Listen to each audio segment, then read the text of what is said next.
በስመ አብ ወወልድ ወመንፈስ ቅዱስ አሐዱ አምላክ አሜን። የዕለቱ ወንጌል የማቴዎስ ወንጌል ምዕራፍ 21 ከቁጥር 1 እስከ ፍጻሜ። ወደ ኢየሩሳሌምም ቀርበው ወደ ደብረ ዘይት ወደ ቤተ ፋጌ ሲደርሱ ያን ጊዜ ኢየሱስ ከደቀ መዛሙርቱ 2 ላከ፣ እንዲህም አላቸው፣ በፊታችሁ ወዳለችው መንደር ሂዱ። በዚያን ጊዜም የታሰረች አህያ ውርንጫም ከእርሷ ጋር ታገኛላችሁ፣ ፈታችሁ አምጡልኝ። ማንም አንዳች ቢላችሁ ለጌታ ያስፈልጉታል በሉ፣ ወዲያውም ይሰዳቸዋል። ለጽዮን ልጅ እነሆ ንጉሥሽ የዋህ ሆኖ በአህያ ላይና በአህያይቱ ግልገል በውርንጫይቱ ላይ ተቀምጦ ወደ አንቺ ይመጣል፣ በውርንጫይቱ ላይ ተቀምጦ ወደ አንቺ ይመጣል በሏት ተብሎ በነቢይ የተነገረው ይፈጸም ዘንድ ይህ ሆነ። ደቀ መዛሙርቱም ሄደው ኢየሱስ እንዳዘዛቸው አደረጉ። አህያይቱንና ውርንጫዋንም አመጡለት፣ ልብሳቸውንም በእነርሱ ላይ ጫኑ፣ ተቀመጠባቸውም። ከሕዝቡም እጅግ ብዙዎች ልብሳቸውንም በመንገድ ላይ ያነጠፉ፣ ሌሎችም ከዛፍ ጫፍ ጫፉንም እየቆረጡ በመንገድ ላይ ያነጥፉ ነበረ። የሚቀድሙትም ሕዝብ የሚከተሉትም ሆሳዕና ለዳዊት ልጅ፣ በጌታ ስም የሚመጣ የተባረከ ነው፣ ሆሳዕና በአርያም እያሉ ይጮኹ ነበረ። ወደ ኢየሩሳሌምም በገባ ጊዜ መላው ከተማ ይህ ማን ነው ብሎ ተናወጠ። ሕዝቡም ይህ ከገሊላ ናዝሬት የመጣ ነቢዩ ኢየሱስ ነው አሉ። ኢየሱስም ወደ መቅደስ ገባና በመቅደስ የሚሸጡትንና የሚገዙትን ሁሉ አወጣ። የገንዘብ ለዋጮችንም ገበታዎች፣ የርግብ ሻጮችንም ወንበሮች ገለበጠና ቤቴ የጸሎት ቤት ትባላለች ተብሎ ተጽፏል፣ እናንተ ግን የወንበዶች ዋሻ አደረጋችኋት አላቸው። በመቅደስም ዕውሮችና አንካሶች ወደ እርሱ ቀረቡና ፈወሳቸው። ነገር ግን የካህናት አለቆችና ጸሐፎች ያደረገውን ድንቅ በመቅደስም ሆሳዕና ለዳዊት ልጅ እያሉ የሚጮኹትንም ልጆች ባዩ ጊዜ ተቈጥተው እነዚህ የሚሉትን አትሰማምን አሉት። ኢየሱስም እሰማለሁ፣ ከሕፃናትና ከሚጠቡት አፍ ምስጋናን ለራስህ አዘጋጀ የሚለውን ቃል ከቶ አላነበባችሁምን አላቸው። ትቷቸውም ከከተማ ወደ ቢታንያ ወጣ፣ በዚያም አደረ። በማለዳም ወደ ከተማ ሲመለስ ተራበ። በመንገድም አጠገብ በለስ አይቶ ወደ እርሷ መጣ። ከቅጠልም ብቻ በቀር ምንም አላገኘባትምና ለዘላለሙ ፍሬ አይገኝብሽ አላት። በለሲቱም ያን ጊዜውን ደረቀች። ደቀ መዛሙርቱም ይህንን አይተው በለሲቱ ያን ጊዜውን እንዴት ደረቀች ብለው ተደነቁ። ኢየሱስም መልሶ እውነት እላችኋለሁ፣ እምነት ቢኖራችሁ ባትጠራጠሩም በበለሲቱ እንደሆነባት ብቻ አታደርጉም። ነገር ግን ይህንን ተራራ እንኳ ተነቅለ ወደ ባሕር ተወረወር ብትሉት ይሆናል። አምናችሁም በጸሎት የምትለምኑትን ሁሉ ትቀበላላችሁ አላቸው። ወደ መቅደስም ገብቶ ሲያስተምር የካህናት አለቆችና የሕዝብ ሽማግሎች ወደ እርሱ ቀረቡና በምን ሥልጣን እነዚህን ታደርጋለህ? ይህንስ ሥልጣን ማን ሰጠህ? አሉት። ኢየሱስም መልሶ እኔ ደግሞ አንዲት ነገር እጠይቃችኋለሁ፣ እናንተም ያችን ብትነግሩኝ እኔ ደግሞ እነዚህን በምን ሥልጣን እንዳደርግ እነግራችኋለሁ። የዮሐንስ ጥምቀት ከወዴት ነበረች? ከሰማይን ወይስ ከሰው አላቸው። እነርሱም እርስ በርሳቸው ሲነጋገሩ ከሰማይ ብንል እንኪያስ ስለምን አላመናችሁበትም ይለናል፣ ከሰው ግን ብንል ዮሐንስን ሁሉም እንደ ነቢይ ያዩታልና ሕዝቡን እንፈራለን አሉ። ለኢየሱስም መልሰው አናውቅም አሉት። እርሱም ደግሞ እኔ በምን ሥልጣን እነዚህን እንዳደርግ አልነግራችሁም አላቸው። ነገር ግን ምን ይመስላችኋል? አንድ ሰው 2 ልጆች ነበሩት። ወደ አንደኛው ቀርቦ ልጄ ሆይ ዛሬ ሂድና በወይኔ አትክልት ሥራ አለው። እርሱም መልሶ አልወድም አለ። ኋላ ግን ተጸጸተና ሄደ። ወደ ሁለተኛውም ቀርቦ እንዲሁ አለው። እርሱም መልሶ እሺ ጌታዬ አለ፣ ነገር ግን አልሄደም። ከሁለቱ የአባቱን ፈቃድ ያደረገ ማን ነው? ፊተኛው አሉት። ኢየሱስ እንዲህ አላቸው፣ እውነት እላችኋለሁ ቀራጮችና ጋለሞቶች ወደ እግዚአብሔር መንግሥት በመግባት ይቀድሟችኋል። ዮሐንስ በጽድቅ መንገድ መጥቶላችሁ ነበርና አላመናችሁበትም፣ ቀራጮችና ጋለሞቶች ግን አመኑበት። እናንተም ይህንን አይታችሁ ታምኑበት ዘንድ በኋላ ንስሐ አልገባችሁም። ሌላ ምሳሌ ስሙ። የወይን አትክልት የተከለ ባለቤት ሰው ነበረ። ቅጥርም ቀጠረለት፣ መጥመቂያም ማሰለት፣ ግንብም ሠራና ለገበሬዎች አከራይቶ ወደ ሌላ ሀገር ሄደ። የሚያፈራበትም ጊዜ ሲቀርብ ፍሬውን ሊቀበሉ ባሮቹን ወደ ገበሬዎች ላከ። ገበሬዎቹም ባሮቹን ይዘው አንዱን ደበደቡት፣ አንዱንም ገደሉት፣ ሌላውንም ወገሩት። ደግሞ ከፊተኞች የሚበዙ ሌሎች ባሮችን ላከ፣ እንዲሁም አደረጉባቸው። በኋላ ግን ልጅንስ ያፍሩታል ብሎ ልጁን ላከባቸው።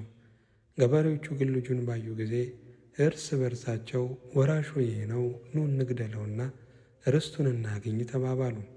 ይዘውም ከወይኑ አትክልት አወጡና ገደሉት። እንግዲህ የወይኑ አትክልት ጌታ በሚመጣ ጊዜ በእነዚህ ገበሬዎች ምን ያደርግባቸዋል? እነርሱም ክፉዎችንም በክፉ ያጠፋቸዋል፣ የወይኑንም አትክልት ፍሬውን በየጊዜው ለሚያስረክቡ ለሌሎች ገበሬዎች ይሰጠዋል አሉት። ኢየሱስ እንዲህ አላቸው፣ ግንበኞች የናቁት ድንጋይ እርሱ የማዕዘን ራስ ሆነ። ይህም ከጌታ ዘንድ ሆነ፣ ለዓይኖቻችንም ድንቅ ነው የሚለውን ከቶ በመጽሐፍ አላነበባችሁምን? ስለዚህ እላችኋለሁ የእግዚአብሔር መንግሥት ከእናንተ ትወሰዳለች፣ ፍሬዋንም ለሚያደርግ ሕዝብ ትሰጣለች። በዚህም ድንጋይ ላይ የሚወድቅ ይቀጠቀጣል፣ ድንጋዩ ግን የሚወድቅበትን ሁሉ ይፈጨዋል። የካህናት አለቆችና ፈሪሳውያንም ምሳሌዎቹን ሰምተው ስለ እነርሱ እንደተናገረ አስተዋሉ። ሊይዙትም ሲፈልጉት ሳሉ ሕዝቡ እንደ ነቢይ ስላዩት ፈሯቸው። ምስጋና ለእግዚአብሔር ይሁን። መጀመሪያይቱ የሐዋርያው የቅዱስ ጳውሎስ መልእክት ወደ ጢሞቴዎስ ምዕራፍ 3 ከቁጥር 1 እስከ 8። ማንም ኤጲስቆጶስነትን ቢፈልግ መልካምን ሥራ ይመኛል የሚለው ቃል የታመነ ነው። እንግዲህ ኤጲስቆጶስ እንዲህ ሊሆን ይገባዋል፣ የማይነቀፍ የአንዲት ሚስት ባል፣ ልከኛ፣ ራሱን የሚገዛ፣ እንደሚገባው የሚሠራ፣ እንግዳ ተቀባይ፣ ለማስተማር የሚበቃ፣ የማይሰክር፣ የማይጨቃጨቅ፣ ነገር ግን ገር የሆነ፣ የማይከራከር፣ ገንዘብን የማይወድ፣ ልጆቹን በጭምትነት ሁሉ እየገዛ የራሱን ቤት በመልካም የሚያስተዳድር። ሰው ግን የራሱን ቤት እንዲያስተዳድር ባያውቅ የእግዚአብሔርን ቤተ ክርስቲያን እንዴት ይጠብቃታል? በትዕቢት ተነፍቶ በዲያብሎስ ፍርድ እንዳይወድቅ አዲስ ክርስቲያን አይሁን።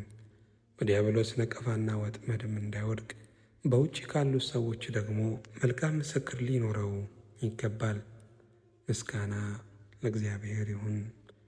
መጀመሪያይቱ የሐዋርያው የቅዱስ ጴጥሮስ መልእክት ምዕራፍ 5 ከቁጥር 2 ከ9። ጌታ ቸር መሆኑን ቀምሳችሁ እንደሆነ ለመዳን በእርሱ እንድታድጉ አሁን እንደተወለዱ ሕፃናት ተንኮል የሌለበትን የቃልን ወተት ተመኙ። በሰውም ወደ ተጣለ በእግዚአብሔር ዘንድ ግን ወደ ተመረጠና ክቡር ወደ ሆነው ወደ ሕያው ድንጋይ ወደ እርሱ እየቀረባችሁ እናንተ ደግሞ እንደ ሕያዋን ድንጋዮች ሆናችሁ በኢየሱስ ክርስቶስ ለእግዚአብሔር ደስ የሚያሰኝ መንፈሳዊ መሥዋዕትን ታቀርቡ ዘንድ ቅዱሳን ካህናት እንድትሆኑ መንፈሳዊ ቤት ለመሆን ተሰሩ።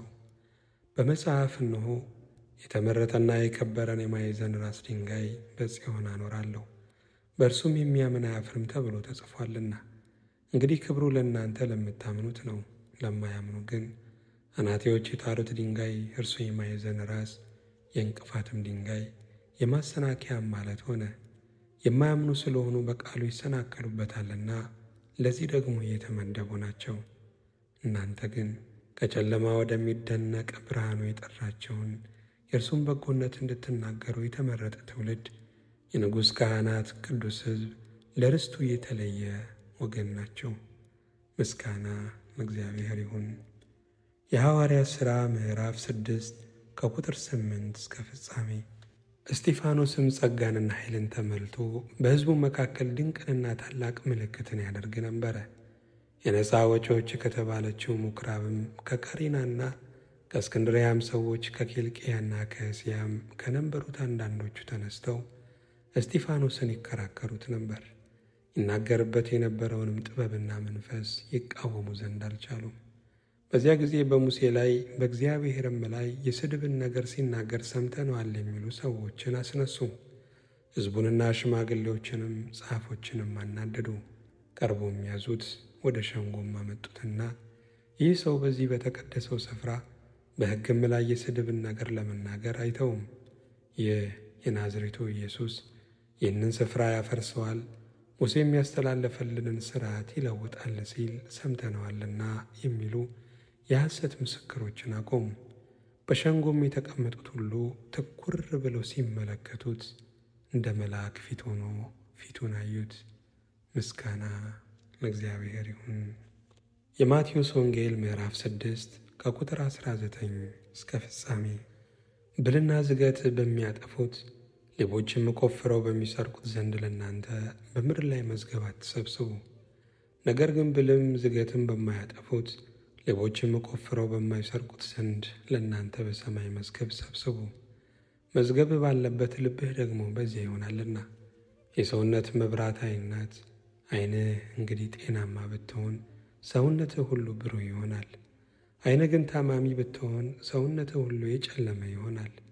እንግዲህ በአንተ ያለው ብርሃን ጨለማ ከሆነ ጨለማውስ እንዴት ይበረታ? ለሁለት ጌቶች መገዛት የሚቻለው ማንም የለም። ወይም አንዱን ይጠላል ሁለተኛውንም ይወዳል፣ ወይም ወደ አንዱ ይጠጋል ሁለተኛውንም ይንቃል። ለእግዚአብሔርና ለገንዘብ መገዛት አትችሉም። ስለዚህ እላችኋለሁ፣ ስለ ነፍሳችሁ በምትበሉትና በምትጠጡት ወይም ስለ ሰውነታችሁ በምትለብሱት አትጨነቁ። ነፍስ ከመብል ሰውነትም ከልብስ አይበልጥምን? ወደ ሰማይ ወፎች ተመልከቱ፣ አይዘሩም አያጭዱምም፣ በጎተራም አይከቱም፣ የሰማዩ አባታችሁም ይመግባቸዋል። እናንተ ከእነርሱ እጅግ አትበልጡምን? ከእናንተ ተጨንቆ በቁመቱ ላይ 1 ክንድ መጨመር የሚችል ማን ነው? ስለ ልብስስ ስለምን ትጨነቃላችሁ? የሜዳ አበቦችን እንዴት እንዲያድጉ ልብ አድርጋችሁ ተመልከቱ። አይደክሙም አይፈትሉምም። ነገር ግን እላችኋለሁ ሶሎሞንስ እንኳ በክብሩ ሁሉ ከእነዚህ እንዳንዱ አልለበሰም።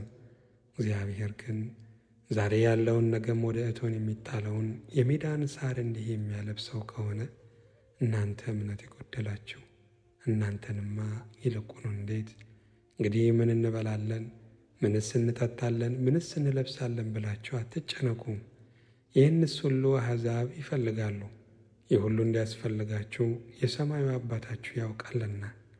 ነገር ግን አስቀድማችሁ የእግዚአብሔርን መንግሥት ጽድቁንም ፈልጉ፣ ይህም ሁሉ ይጨመርላችኋል። ነገ ለራሱ ይጨነቃልና ለነገ አትጨነቁ። ለቀኑ ክፋቱ ይበቃዋል። ምስጋና ለእግዚአብሔር ይሁን።